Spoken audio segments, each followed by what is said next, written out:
Olá, eu sou o professor Assis Maia, sou graduado em Direito pela Universidade de Potiguar, pós-graduado em Direito e Cidadania pela Fundação Escola Superior do Ministério Público do Rio Grande do Norte, sou especialista em Direito Constitucional. Hoje, ministro Direito Constitucional no IAP Cursos e na UniRN na graduação em Direito.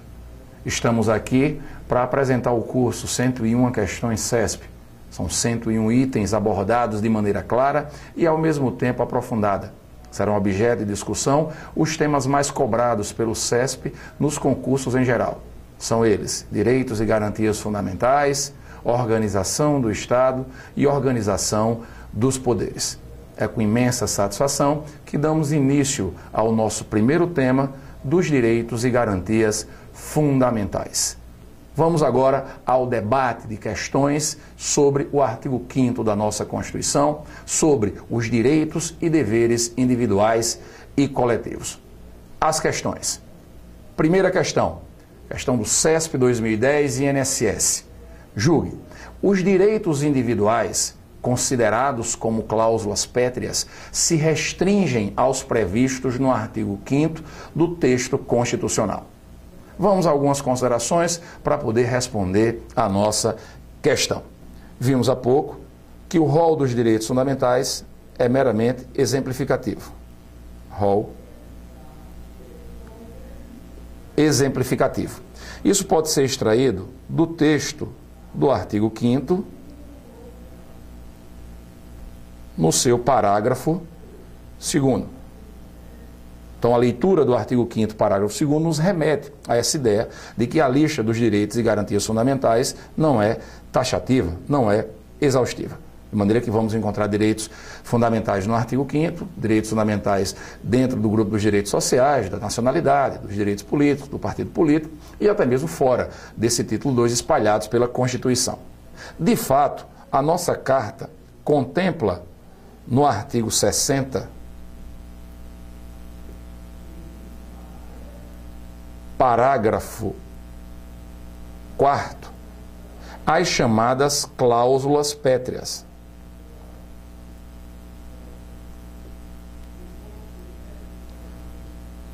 Cláusulas pétreas. E o que são propriamente as cláusulas pétreas? A Constituição brasileira de 88 é uma Constituição tida como rígida, uma Constituição que tem um processo rigoroso para a sua modificação.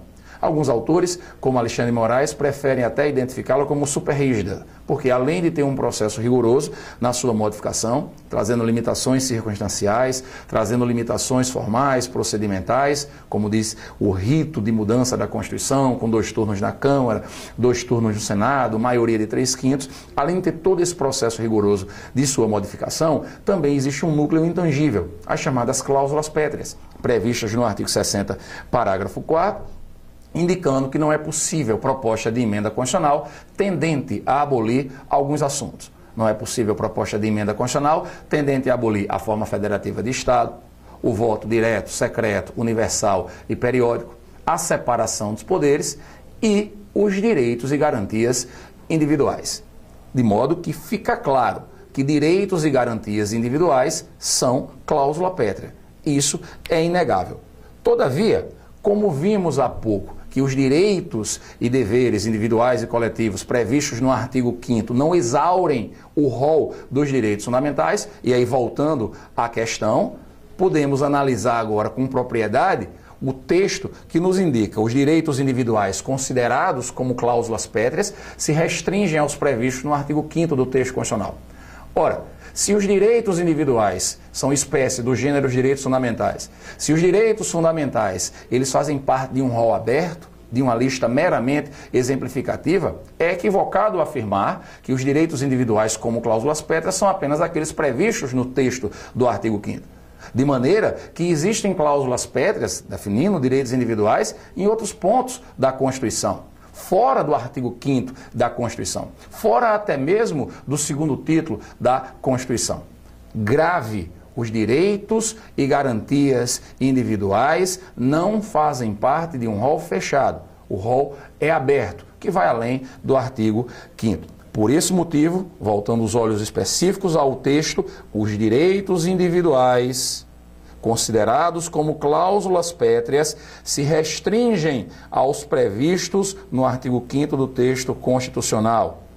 É errado.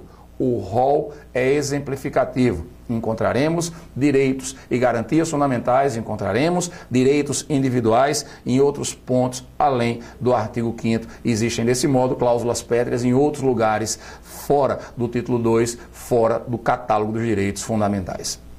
A próxima questão. Júri, o direito à vida é protegido de forma absoluta pela Constituição Federal, razão pela qual, em nenhuma hipótese, é admitida a pena de morte no país. Vamos por parte. O caput do artigo 5º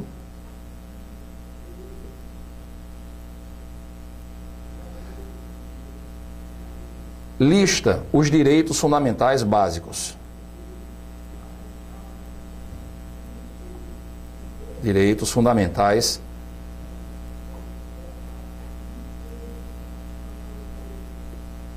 básicos.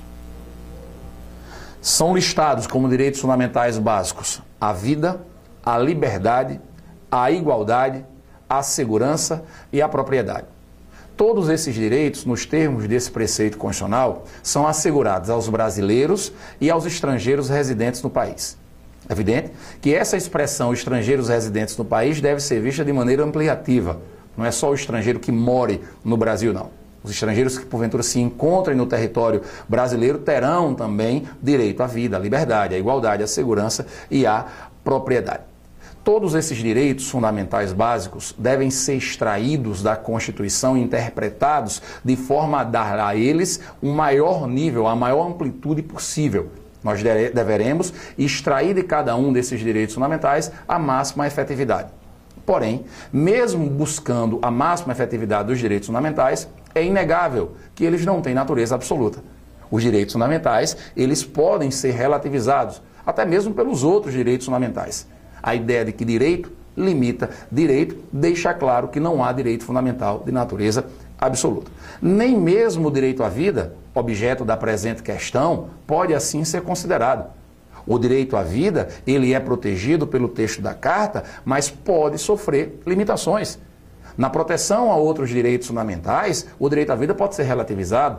Tanto é que o Código Penal brasileiro contempla a legítima defesa como um excludente de ilicitude, de forma que é possível você tirar a vida de uma outra pessoa em legítima defesa. Você pode tirar a vida de uma outra pessoa em estado de necessidade. E a própria Carta de 88 faz menção a uma situação concreta em que é permitida a pena de morte. A pena de morte, de fato, como regra, é vedada pela Constituição brasileira. É proibida pela Carta de 88. Porém, ela é permitida em caso de guerra declarada. Em situação extrema de guerra declarada, voltando desse modo à nossa questão, a situação que permite a aplicação de pena de morte no Brasil é contemplada no artigo 5º da nossa Carta, que é a situação de guerra declarada. Então, reavaliando o item, o direito à vida, está previsto no caput do artigo 5º, é protegido de forma absoluta? Não. O direito à vida não é protegido de forma absoluta pela Constituição. Razão pela qual, em nenhuma hipótese, é admitida a pena de morte no país. Na verdade, é sim admitida a pena de morte no Brasil no caso de guerra declarada. Se o Brasil tiver em guerra declarada, inclusive competência do presidente da República, declarar guerra, se o Brasil tiver em guerra declarada, a Constituição admite a pena de morte. Então é possível sim pena de morte no Brasil em caso de guerra declarada. Por esse motivo o item está errado. Aproveito inclusive a oportunidade de debater esse item para dizer que existem outras sanções penais que são vedadas, que são proibidas. A Constituição proíbe, por exemplo, penas cruéis. A Constituição proíbe, por exemplo, penas de caráter perpétuo. Inclusive, é muito comum armadilhas montadas pelas organizadoras de concurso em geral fazer menção à pena de caráter perpétuo, sendo possível de ser aplicada em caso de guerra declarada. Não é. Não caia nessa armadilha. A pena de caráter perpétuo, ela não é aceita no ordenamento brasileiro. A Constituição veda expressamente e não abre exceções. De maneira que não é possível a aplicação de pena de caráter perpétuo, nem mesmo em caso de guerra declarada. Em caso de guerra declarada é possível sim a aplicação de pena de morte.